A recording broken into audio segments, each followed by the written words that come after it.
नमस्कार, मैं अंकित मिश्रा और आप देख रहे हैं जी बिहार झारखंड का डिजिटल प्लेटफॉर्म।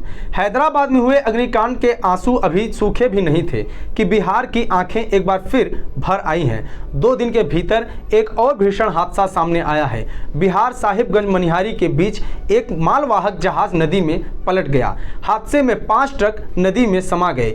इसके साथ ही तकरीबन 10 लोग लापता हैं। इस हादसे के बाद एनडीआरएफ की टीम बचाव के लिए जुट गई है, लेकिन जानकारी मिलने तक किसी मौत की पुष्टि नहीं हुई थी। बड़ा सवाल इस बात पर है कि हादसा हुआ कैसे। सामने आया है कि फेरी सेवा के तहत मालवाहक जहाज ट्रकों को लादकर नदी तट तक लाते हैं।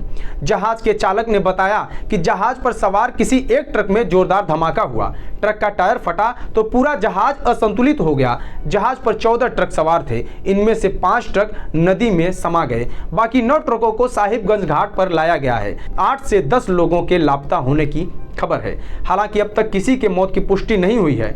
घटना के बाद दुर्घटनाग्रस्त जहाज को साहिबगंज गंगा घाट में लाया गया है, जिस पर 9 ट्रक क्षतिग्रस्त अवस्था में है। इस हादसे के बाद झारखंड की विधानसभा में भी जोर शोर से ये मुद्दा गूंजा है। विपक्षी सदस्यों ने हंगामा के कारण विधानसभा अध्यक्ष को सदन की कार्यवाही 11:25 से 12 बजे तक के लिए स्थगित करनी पड़ी। यहां आपको यह बता देना जरूरी है कि झारखंड के साहिबगंज से बिहार के कटिहार की तरफ मालवाहक जहाजों से स्टोन चिप्स यानी पत्थर भेजा जाता है। सदन की कार्यवाही शुरू हुई तो बीजेपी विधायक बीरंच नारायण ने अवैध खनन का मुद्दा उठाया। उन्होंने सीधे आरोप लगाते हुए कहा कि अवैध खनन के कारण ही पत्थर लेकर बिहार जा रहे 5 ट्रक गंगा नदी में डूब गए। बीरंच ने राज्य सरकार से तत्काल राहत और बचाव कार्य करने की मांग की। साथ ही उन्होंने मृतकों के आश्रितों को मुआवजा देने की भी मांग की।